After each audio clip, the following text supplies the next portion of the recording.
Good morning बच्चों। मैं हूं आपका इतिहास का प्रवक्ता पवन और मेरे संग पढ़ेंगे आप अपने इतिहास की पुस्तक जिसका नाम है भारतीय इतिहास के कुछ विषय।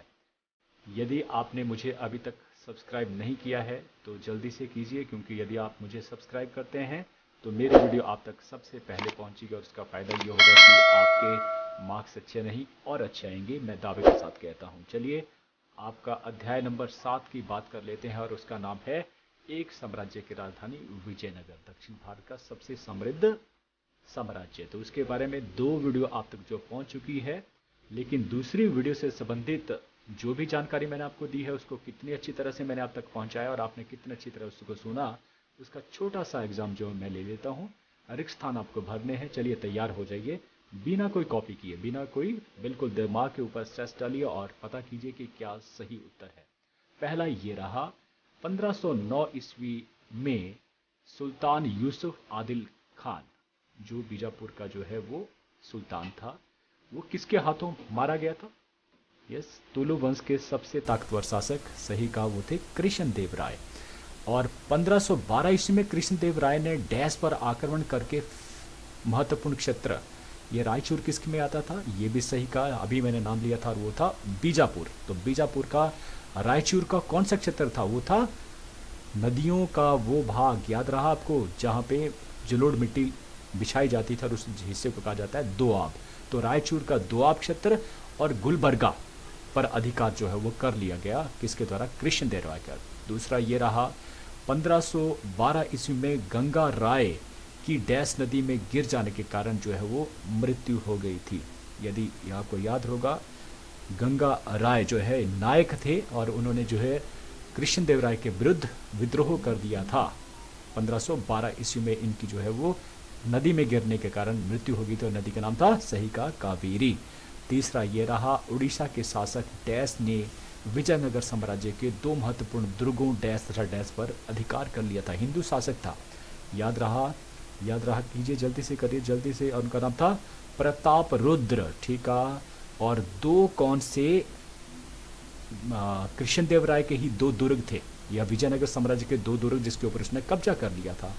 नाम थे उदयगिरी और कांडबिंदु, सही कहा। उदयगिरी को उसने वापस ले लिया था, लेकिन कांडबिंदु को जो है लेने में असफल हो गए थे कृष्णदेव राय, और बाद में दोनों के बीच में संधि होती है और फिर प्रताप रुद्र अपनी बेटी का विवाह किसे कर देता है? कृष्णदेव राय से। चौथा ये रहा, उस समय अपराधियों को डैश दंड, कठोर दंड दिए जाते थे। पांचवा ये रहा, कृष्णदेव राय द्वारा निर्मित करवाए गए हजारा, कौन सा मंदिर था? राम मंदिर, बिल्कुल ठीक कहा। और उसके बाद कौन सा था स्वामी के पहले? विट्ठल स्वामी मंदिर। ये उत्कृष्ट कलाकृति के जो नमूने हैं और इसलिए विश्व भर के लोग इनको देखने के लिए आते हैं। छठा ये रहा, कृष्णदेव राय स्वयं डैश था डैश भाषा, दो ऐसी भाषा थी जिसका वो ज्ञाता, एक दक्षिण की और एक उत्तरी भारत की। तो सही कहा, एक थी आपकी तेलुगु और दूसरी थी संस्कृत।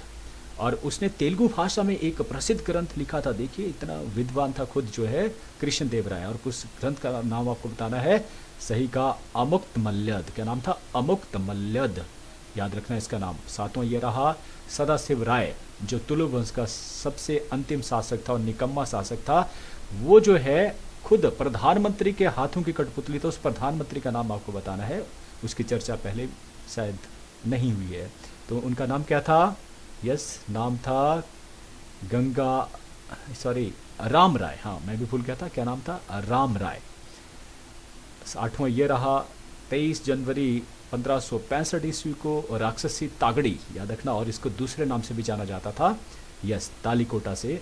तो तालीकोटा में हुई लड़ाई और उसमें विजयनगर साम्राज्य की सेना की कड़ी जो है क्या हुई थी? पराजय हुई थी, याद रखना, बहुत पराजय हुई थी तालीकोटा के, जिसमें किसने हराया था? बहमनी शासकों ने गुट बनाया था, संघ बनाया, और इस प्रकार से तालीकोटा की लड़ाई में पराजय हुई। अंतिम शासक थे सदाशिव राय, ठीक है। नौवां ये रहा, विजयनगर साम्राज्य का अपने शक्तिशाली पड़ोसी राज्य डैश से लगातार संघर्ष चलता रहता था। कौन सा ऐसा पड़ोसी राज्य जिसके साथ लगातार विजयनगर साम्राज्य का संघर्ष चलता रहा? ठीक का भी नाम लिया था मैंने, उसका नाम था बहमनी। और 10वां ये रहा, विजयनगर के शासकों तथा बहमनी सुल्तानों में डैश दोआब, कहाँ का दोआब का क्षेत्र था वो आपको बताना है, दोआब। तुंगभद्रा नदी का जो दोआब क्षेत्र था जिसे रायचूर कहा जाता था, तो तुंगभद्रा, दोआब, रायचूर, दोआबी इसको कहा जाता है। कृष्णा, कावेरी घाटी और डैश के कोंकण, ये भी आपको बताया था, डैश के कोंकण और था मराठवाड़ा के कोंकण प्रदेश पर आधिपत्य करने के लिए लगातार संघर्ष चला रहता था बहमनी और विजयनगर साम्राज्य के बीच में। तो ये हमने पिछला जो ज्ञान था उसे फिर से जो है वो रिकवर किया। चलिए आगे बढ़ते हैं तीसरे अध्याय में, तीसरे भाग में, और उसमें आज विषय है वो है विजयनगर साम्राज्य का प्रशासन, जिसके लिए वो ख्याति प्राप्त करता है, उसके लिए भी फेमस है। और दूसरा वहाँ की लोगों की सामाजिक दशा कैसी थी वो भी जानेंगे। चलिए सबसे पहले बात कर लेते हैं विजयनगर साम्राज्य का प्रशासन। तो विजयनगर साम्राज्य का जो प्रशासन थी, उसकी जो व्यवस्था थी वो बहुत अच्छी व्यवस्था थी। हालांकि जो है जो सबसे महान शासकों में कृष्णदेवराय की बात करें, उन्होंने बहुत सारे युद्ध लड़े, लेकिन उन्होंने प्रशासन को भी उतनी ही बेखूबी के साथ जो है उसे चलाया भी। तो ये शासन व्यवस्था क्या थी, सबसे पहले बात कर लेते हैं राजा के संदर्भ में, क्योंकि इस शासन व्यवस्था में राजा सबसे उच्चतम जो है पद पर होता था। तो राजा, इसके पास असीम शक्तियाँ होती थी, असीम शक्तियों का मालिक था। जो भी उसने कह दिया वो अंतिम जो है निर्णय होगा, वही कानून होगा। जितने भी महत्वपूर्ण पद होते हैं उन पर नियुक्ति जो है वो राजा ही देगा। बड़े बड़े पद जितने भी मंत्री होंगे वो खुद कौन बनाएगा, राजा ही उसको नियुक्त करता था। और मुख्य न्यायाधीश वो खुद होता था, इसके आगे कोई अपील नहीं होती है, उसका जो निर्णय होता था वो अंतिम होता था। सेना का सबसे प्रमुख यही होता था, ठीक है, जो उसने ऑर्डर दे दिया सेना को वो फाइनल है। लेकिन इन शक्तियों को अगर देखें तो उन शक्तियों के आधार पर कहा जा सकता है जैसे तानाशाह थे, बिल्कुल तानाशाह, जो उसने कह दिया वो कह दिया, लेकिन उन्होंने अपनी शक्तियों का जो है कभी भी दुरुपयोग नहीं किया, ठीक है। जैसे कि जो है आप चाणक्य कहते हैं कि किसी भी व्यक्ति की अगर देखना हो कि कितना नीचे गिरता है वो, तो उसको कोई पद दे दीजिए और फिर आपको पता लगेगा कि वो कितना अच्छा है या कितना बुरा है। तो हम कहते हैं कि कृष्णदेवराय जो है उस स्थिति में बहुत अच्छे रहते हैं। एक राजा थे, शक्तियाँ असीम थी, लेकिन फिर भी उन्होंने शक्तियों का दुरुपयोग नहीं किया। प्रजा के प्रति उनका प्रेम था, प्रजा के दुख दर्द में जो है उनका साथ देता था, और इसलिए प्रजा भी उनके मर मिटने के लिए तैयार। तो ये थे राजा। तो हमने दूसरा था वो मंत्री परिषद। हर कोई राजा जितने भी हुए हैं वो अपने को, अपने शासन को चलाने के लिए जो है कुछ मंत्रियों को जो है नियुक्ति करता था, जो उसको परामर्श देते थे। लेकिन उस परामर्श को मानना जो है राजा के लिए जरूरी नहीं होता था, वो अपनी मनमानी करता था। लेकिन अगर कोई परामर्श अच्छा हो तो उसे माना भी जाता था। राजा द्वारा जो स्वयं मंत्रियों की नियुक्ति की जाती थी, केवल विद्वान और राज्य के प्रति जो वफादार व्यक्ति होते थे उनको ही पदों पर रखा जाता था, मंत्री के पद पर। उसमें लगभग 8 या 10 मंत्री जो है वो रखे जाते थे, इनकी सही संख्या का मालूम नहीं है। तो विद्वान कहते हैं कि 8 से 10 मंत्री उस समय नियुक्त किए जाते थे। उसमें प्रधानमंत्री का जो पद था वो सबसे ऊंचा था, ठीक है। इसके अलावा और भी जैसे कि सेना का हो या वित्त विभाग हो या धर्म से संबंधित ये जो पद थे ये महत्वपूर्ण पद थे मंत्री परिषद में। क्लियर हो गया, ये दूसरा हो गया। तीसरा था प्रांतीय व्यवस्था, प्रांतों में। ये तो होगा केंद्र तक बात करी हमने। प्रांत जो, क्योंकि जैसे भारतवर्ष कई प्रांतों में विभाजित है आगे चलकर, किस लिए, ताकि जो है कार्य जो है वो शासन व्यवस्था अच्छे ढंग से चल पाए। तो लेकिन उस समय जो है जो राज्यों को जो है राज्य या प्रांत नहीं कहा जाता, तो उनको कहा जाता मंडलम। शब्द याद रखना, मंडलम कहा जाता था। और इस मंडलम का जो सबसे बड़ा अधिकारी, जैसे सीएम होता है आज के डेट में, तो चीफ मिनिस्टर होता है, तो उस समय उनको कहा जाता मंडलेश्वर। मंडलम का जो सबसे बड़ा अधिकारी मंडलेश्वर, जो पूरे प्रांत को जो है अपने नीचे जो है वो प्रशासनिक तौर पर जो है उसे एकता के सूत्र में बांधता था। वहाँ शांति व्यवस्था कायम करना उसी का ही कार्य होता था। तो उस समय जो है मंडल की बात करें, जो विजयनगर साम्राज्य था उसमें राज्य कुल कितने थे, 6 थे। मतलब मंडलम कितने थे, 6 थे। क्लियर, 6 भागों में विभाजित थे। और इन्हें असीम शक्तियां जो है प्राप्त होती थी मंडलम को। बहुत सारी शक्तियां थी। वो क्या कर सकते थे, अधिकारी नियुक्त करते थे अपने से नीचे के अधिकारियों को, सिक्के जारी कर सकता था अपने अपने जो है इलाके में। जबकि जो अगर आज की हिंदुस्तान की बात करें तो सिक्के जो है केवल सेंटर गवर्नमेंट ही चलाती है ना। सेना रखना ये भी अधिकार जो है उनको होता था, और सेना रखना, नए कर लगाने ये अधिकार भी उनको था। तो इस प्रकार से एक देखा जाए कि अपने मंडलम में, अपने राज्य में वो एक राजा की ही भांति जो है जीवित। इसलिए कारण क्या था कि कई बार वो विद्रोह भी कर देते थे अपने राजा के विरुद्ध, जैसे कि हमने अभी जो है पीछे पढ़ा।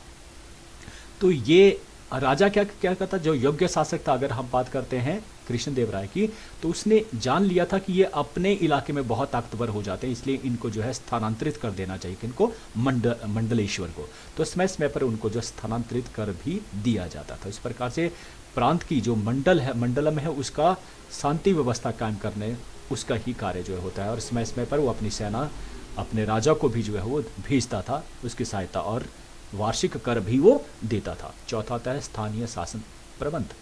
अब प्रांतों की बात होगी, मंडलम की बात होगी। मंडलम आगे जो है नाडु, मंडलम जैसे कि प्रांत आगे क्या होते हैं, जिलों में विभाजित होते हैं, तो जिलों को उस समय कहा जाता था नाडु, और नाडु आगे तहसील में डिवाइड होता था, तहसीलों को स्थल कहा जाता था। याद रखना क्या चाह, स्थल।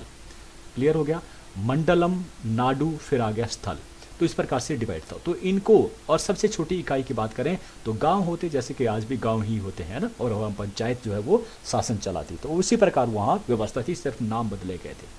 तो गांव की देखभाल के लिए उस समय जो है 12 अधिकारी, सरकारी अधिकारी नियुक्त किए जाते थे, और इन सरकारी अधिकारियों को कुल मिलाकर इकट्ठे संयुक्त रूप से कहा जाता था अज्ञार। कई बार पूछा जाता है अज्ञार से क्या भाव है, तो अज्ञार जो है 12 सरकारी अधिकारी नियुक्त किए जाते थे गांव की देखरेख के लिए, इन्हें संयुक्त रूप से कहा जाता था अज्ञार। क्लियर हो गया, तो इस प्रकार से यह व्यवस्था स्थापित थी गांव तक की। अब आता है इसी व्यवस्था में पांचवा नाम आता है, वो है नायक और अमर नायक। देखिए ये दो पद हुआ करते थे, और बड़े प्रमुख पद हुआ करते थे।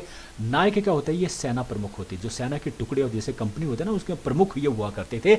और ये टुकड़ियां कहाँ रखी जाती थी, दुर्गों में, विभिन्न दुर्गों में। देखिए उस समय जो राज्य होता था उसमें बहुत जगह के ऊपर दुर्ग जो स्थापित किए जाते थे, और उन दुर्गों के मालिक जो है कौन होते थे, नायक होते थे। उनके अधीन जो एक सेना होती थी, टुकड़ी होती थी, और क्योंकि उस समय जो भी युद्ध होते थे तो दुर्गों पर नियंत्रण होना, उस क्षेत्र का नियंत्रण होना माना जाता। जब तक आपने दुर्ग को नहीं जीता तब तक आप उस क्षेत्र के मालिक नहीं हो सकते थे। तो ये दुर्गों के जो मालिक होते थे वो नायक कहलाते थे। क्लियर हो गया सबको। तो ये जो नायक थे ये क्या कहते हैं, सामान्यतः विजयनगर साम्राज्य के जो राय कौन थे, शासक थे, राय लगाते थे ना उपाधि, तो भाई इनके अधीन होते थे और उनका कहना ये मानते थे। क्लियर, स्वीकार करते अधीनता जो है। तो नायक जो है, इसके अलावा दूसरे जो नायक अमर नायक होते थे, ये सैनिक कमांडर होते थे, सेना के कमांडर होते थे, प्रमुख सेना के कमांडर। सेना जो है अलग अलग तरह की, कोई घुड़सवारी सेना है, कोई पैदल सेना है, कोई कैसी है, तो हर सेना का अपना एक जो है क्या होता था, कमांडर होता था, इसको कहा जाता था अमर नायक। क्लियर हो गया। तो ये जो अमर नायक होते थे इनको भी जो है क्षेत्र दिए होते थे, जहां से वो अपना आय जो है ग्रहण करते थे, और कुछ हिस्सा जो है वो राजा को देते थे, क्योंकि उस समय जो है पैसा जो है, जो उनका मेहनत आना था, वो रुपए में नहीं दिया जाता, बल्कि जमीन उनके बदले में दी जाती, जहां पर मालिक उसको बना दिया जाता। तो इस प्रकार से उनका अधीन जो क्षेत्र होते थे, वो आंतरिक जितना भी प्रबंध होता था उनको ही करना पड़ता था। वो क्या कहते हैं, राजस्व का कुछ भाग जो है अपने लिए रखते थे, क्योंकि उसे सेना भी रखनी है, उसके ऊपर खर्च भी करना है, तो कुछ भाग जो है वो राजा को दे देते थे, और कुछ भाग वो अपने लिए रखते थे राजस्व का, है ना, जो आय जो है वहां से होती थी। तो ये भी जो है राय के ही अंडर कार्य करते थे, और उन्हें वार्षिक कर जो है देते थे। सैनिक सहायता भी भेज देते थे, क्योंकि सैनिक इनको रखने का अधिकार था, तो सेना जो है जब राजा को जरूरत होती थी तो ये भेजते थे। और इनको भी स्थानांतरित जो है वो किया जाता था, राजा समय समय पर इनको एक जगह से दूसरी जगह, ताकि ये अपनी जगह पर ज़्यादा ताकतवर ना हो जाए, और इस पर कहीं वो राजा के विरुद्ध जो है कुछ विद्रोह ना कर दे, इसलिए इनको स्थानांतरित कर दिया जाता था। नायक और अमरनायक कई बार जो है ऐसे ही अवसरों पर, जब उनको लगता था कि राजा कमजोर है, गलत है, तो विद्रोह करने में भी जो है पीछे नहीं हटते। जैसे कि नायक गंगा राव की बात करते हैं, उन्होंने वो उमातूर का जो है क्षेत्र उनके पास था, लेकिन उन्होंने विद्रोह कर दिया, है ना, और इस प्रकार हालांकि वो बाद में जो है मारे जाते हैं, भागते हुए जब वो जाते हैं और कावेरी नदी में वो गिरकर मर जाते हैं, लेकिन इस तरह के विद्रोह उसमें हो जाते थे। छठा आता है न्याय प्रबंध। न्याय प्रबंध के लिए जो है विजयनगर साम्राज्य के जो शासक, खासतौर पर जो कृष्णदेव राय है, वो न्याय प्रबंध के लिए बहुत माने जाते हैं। कैसा न्याय, निष्पक्ष न्याय। निष्पक्ष क्या होता है कि ना कोई उसके सामने गरीब है, ना कोई जो है अमीर है, ना छोटा है ना बड़ा, सबके लिए बराबर का। तो ऐसा न्याय जब मिलने लगता है तो प्रजा भी उनके साथ जो है वो देती है प्यार मोहब्बत से, और मरने के लिए हमेशा तत्पर रहती है। तो निष्पक्ष न्याय के लिए जाने जाते हैं विजयनगर साम्राज्य। और कैसा न्याय होता था, हिंदू धर्म के अनुसार, हिंदू शास्त्रों में जैसा दिया गया उन रीति रिवाजों के अनुसार जो न्याय जो है किया जाता था। ये हम पढ़ चुके थे, उस समय कठोर दंड दिए जाते थे, और न्यायालय भी विभिन्न स्तरों के, ऐसा ही नहीं था कि राजा के न्यायालय होगा सिर्फ राजा से नीचे और भी न्यायालय होते थे। मंडलम के मंडलम हुआ राज्य के, तो राज्य में भी जो है होते थे, उसके अधीन भी होते थे। मंडलम से नीचे क्या आ गया आपका, फिर आया नाडु, नाडु में भी जो होते थे, नाडु से नीचे आया स्थल और स्थल से नीचे आया गांव। तो गांव में कौन होता था? जो गांव का मुख्य होता। तो इस जैसा आज व्यवस्था ठीक उसी प्रकार से जो उस समय भी व्यवस्था स्थापित हो। तो कठोर दंड देने का जो उसमें प्रारंभ हो चुका था, कठोर दंड दिए जाते थे। सामान्यतः जो अपराधियों क्या कह दीजिए, हाथ पांव जो काट दिए जाते। सोचिए, हाथ पांव काटना। तो इसलिए वो डरते थे छोटा अपराध करने से भी। बड़े अपराध तो कभी सोचा है, क्योंकि उसको फांसी दी जाती थी, मृत्युदंड दिया जाता था। तो इस प्रकार से ये न्याय प्रबंध था। सातवां था वित्तीय प्रबंध। कहाँ से पैसा होता, राज्य की आय कहाँ से आती थी, लोग कैसे कमाते थे। तो मुख्य जो राज्य की आय का जो स्रोत था वो भूमि कर था। भूमि कर पर जो लगान लगाया जाता था उसी से होता था। तो भूमि लगान अच्छी उसमें मिलता था। इसका मतलब है कहीं ना कहीं उपजाऊ जो भूमि थी वो अधिक थी उनके पास। देखिए, दो तरह से लगान अधिकतर, क्योंकि जो लगान लिया जाता था उसके पीछे भी जो एक साइंटिफिक तरीका था कि ऐसा नहीं सभी भूमि से एक बराबर जो है लगान। देखिए, कोई भूमि जो है वो उपजाऊ होती है और कुछ जो है उपजाऊ नहीं होती है। कुछ भूमि में पानी जो है सिंचाई का साधन हो सकता है, कुछ में नहीं है। तो जहाँ पर सिंचाई का साधन और भूमि उपजाऊ है वहाँ पर लिया जाता था 1/3 भाग, क्योंकि वहाँ उपज ज़्यादा होती थी। और जहाँ पर उपजाऊ कम होगी, जहाँ पर सिंचाई के साधन नहीं होंगे या उपजाऊपन कम होगा, वहाँ से 1/6 भाग। तो 1/3 से लेकर 1/6 भाग के बीच में जो है वो लिया, अधिकतम लिया जाता है 1/3। कई बार किसी भूमि पर 1/4 भी लिया जाता और किसी पर 1/5 भी लिया जाता, किसी पर 1/6। सबसे निम्न जो भूमि होती थी, जो कम उपजाऊ होती, उसके 1/6 भाग जो है लिया जाता था। इसके अतिरिक्त और भी आय के साधन थे। कैसे कि व्यापारी जो है आते थे बाहर से बेचने के लिए, उनके ऊपर कर लगाते थे। चुंगी कर, एक जगह से दूसरी जगह ले जाना, चुंगी कर। नायकों से प्राप्त खीराज, नायकों से वो खीराज प्राप्त करते थे। याद रखना, नायक कौन थे? दुर्गों के मालिक। तो वहाँ से भी आय आती है। फिर आय कर होता था, इनकम टैक्स लगता था। जैसे अभी आज के प्रेजेंटली जो है एम्प्लॉयज़ के ऊपर लगाते हैं टैक्स। विवाह कर, संपत्ति कर, न्यायालयों द्वारा अपराधियों पर लगाए गए जुर्माने, ये सभी जो है प्रकार के जो कर थे वो कैसे सरकार के जो है वो आय के साधन थे। तो इसका जो पैसा होता था वो अधिकतर भाग जो है सैनिकों की व्यवस्था के लिए लगाया जाता। आज हिंदुस्तान की जितने भी जो है आय होती है, जीडीपी का अधिकतर भाग किसके ऊपर खर्च किया जाता है? सेना के ऊपर, क्योंकि देश की रक्षा करना सबसे इंपॉर्टेंट जो कार्य है। अगर देश होगा तभी जो है सभी जो है जीवित रह पाएंगे या अच्छे से रह पाएंगे, अपने काम धंधे कर पाएंगे। अगर नहीं, अराजकता का माहौल में कोई भी देश जो है वो आगे नहीं बढ़ेगा। इसलिए सेना के ऊपर सबसे ज़्यादा व्यय किया जाता था उस समय भी। अब कुछ पैसा जो है दान, क्योंकि आपने सुना है जो कृष्णदेवराय बहुत दानी थे, तो इसलिए बहुत सारे मंदिरों को वो दान देते थे। ये भी उसी पैसे से होता था। और जन कल्याण के कार्य, लोगों के लिए भलाई के कार्य जो उसी धन से जो उसी पैसे से किए जाते थे। ये हो गया वित्तीय प्रबंध। क्लियर हो गया। और अंतिम आता है सैनिक प्रबंध। अब इनकी जो सेना हुआ करती वो हाथी, घोड़े और पैदल सेना, तीनों ही तरह की सेना जो हुआ करती, हाथी, घोड़े और पैदल। और घोड़ों की बात आती है तो घोड़े के महत्व को बड़ी अच्छी तरह से समझते। उनको मालूम था कि घोड़ा जो है अच्छी किस्म का होगा तो ही उनके लिए जो है, अब ऐसा घोड़ा जो लगातार दौड़ सके, है ना, तेज हो सके। तो जिस्म सबसे इंपॉर्टेंट नहीं है, उसका नस्ल सबसे ज़्यादा इंपॉर्टेंट है। तो उस समय सबसे दुनिया भर में सबसे अच्छी जो नस्ल होती थी वो अरबी घोड़े की। और ईरान के जो घोड़े होते थे वो सऊदी अरब का मतलब हुआ सऊदी अरब और ईरान, इन जगह से जो घोड़े आते थे हार्ड एरिया से, वो बहुत ही अच्छी क्वालिटी की होते। तो यहाँ से घोड़े वो लाए जाते थे और इस प्रकार से सेना उनकी तैयार की जाती थी। 3 तरह की, हाथी, घोड़े और पैदल सेना। इसके अलावा और 2 तरह के, एक तोपखाना भी हुआ करता था उनके पास और समुद्री सेना भी हुआ करती थी। आपने देखा दक्षिण भारत में तीनों ही तरफ से क्या समुद्र है। एक तरफ से जो है बंगाल की खाड़ी है, अरब सागर है, और नीचे की तरफ हिंद महासागर। तो इसलिए उनके पास जो है वो नौसेना भी थी, समुद्री सेना भी थी। तो सैनिकों की भर्ती जो करते हुए सबसे ज़्यादा जो योग्यता देखी जाती थी वो था कि वो योग्य होना चाहिए, अयोग्य व्यक्ति को नहीं रखा जाता था और कड़ा अनुशासन में उसे रखा जाता है। अनुशासन होगी सेना में, अनुशासन होगा तभी वो युद्धों को जीत पाने में सक्षम होगी, नहीं तो वो एक भीड़ के समान ही लड़ाई लड़ेंगे और हार जाएंगे। इसलिए कड़े अनुशासन में रखा जाता। और जैसे कि हमने पढ़ा कि कृष्णदेवराय अपने सैनिकों की हर एक छोटी से छोटी बात का जो है ख्याल रखता था, उनसे प्यार मोहब्बत करता था और इसलिए उसके सैनिक जो है वो उसके प्रति भी उतने ही वफादार रहते और उसके लिए मर मिटने के लिए तैयार रहते। तो ये पढ़ा हमने सैनिक प्रबंध। अब अच्छा, दूसरा विषय वो है सामाजिक दशा।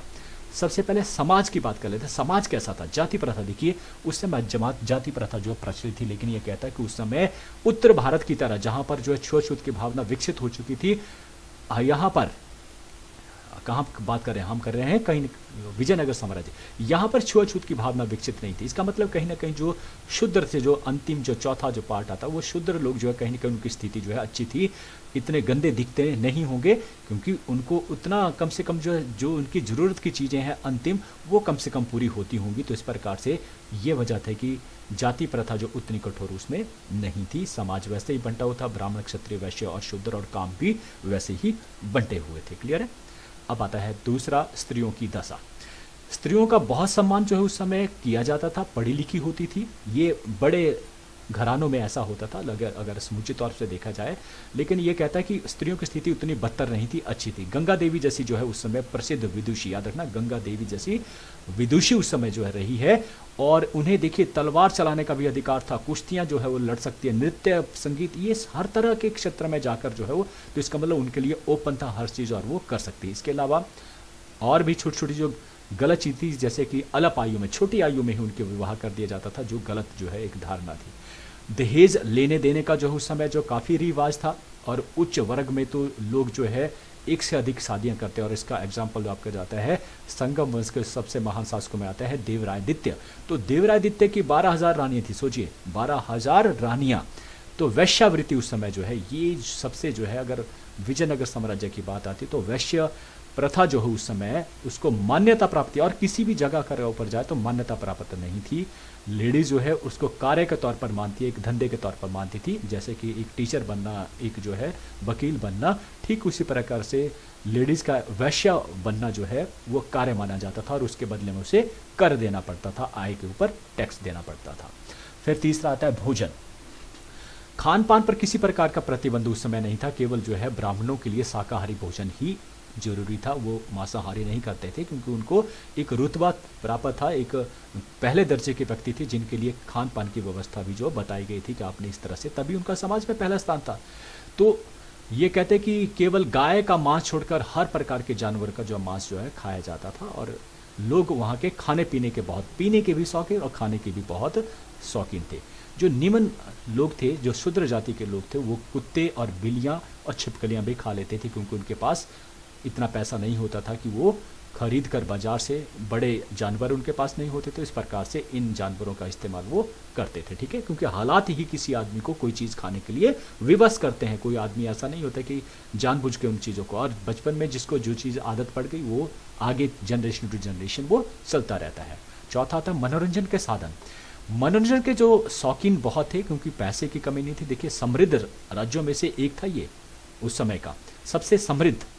तो उनके मनोरंजन के भी जो साधन उसी की तरह के, जैसे कि मल युद्ध करवाना, और यह मल युद्ध केवल जो है आम लोग ही नहीं करते थे, राजा इसको देखते थे, और कई बार राजा भी मल युद्ध कर लेते थे। तो इस प्रकार से मल युद्ध करना ये इनका मनोरंजन का साधन था। इसके अलावा घुड़सवारी, शिकार खेलना, संगीत नृत्य में रुचि करना, ये सारे जो है उस समय मनोरंजन के साधन थे बड़े लोगों के। घरों में ताश खेलना, शतरंज खेलना, और एक त्योहारों की बात करें तो महानवमी, याद रखना महानवमी आज भी इस क्षेत्र में बहुत ज़्यादा मनाया जाता है। माता का जो है पूजा की जाती है 9 दिनों तक जो है, और उससे खुश करने के लिए, प्रसन्न करने के लिए पशुओं की बलियां भी दी जाती हैं।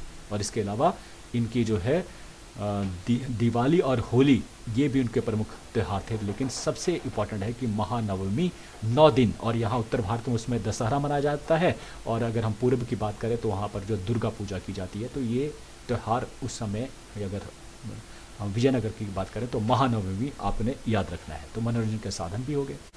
आज का विचार, मुश्किलों से कह दो उलझा ना करे हमसे, मुश्किलों से कह दो उलझा ना करे हमसे, हमें हर हाल में जीने का हुनर आता है, हमें हर हाल में जीने का हुनर आता है। तो आप इस हुनर के साथ अपनी ज़िंदगी को जीते रहिए, आगे बढ़ते रहिए। इन्हीं शब्दों के साथ मैं आपसे विदा लेता हूँ। आपने बड़े ध्यान से सुनते उसके लिए आपका बहुत बहुत धन्यवाद। Thank you.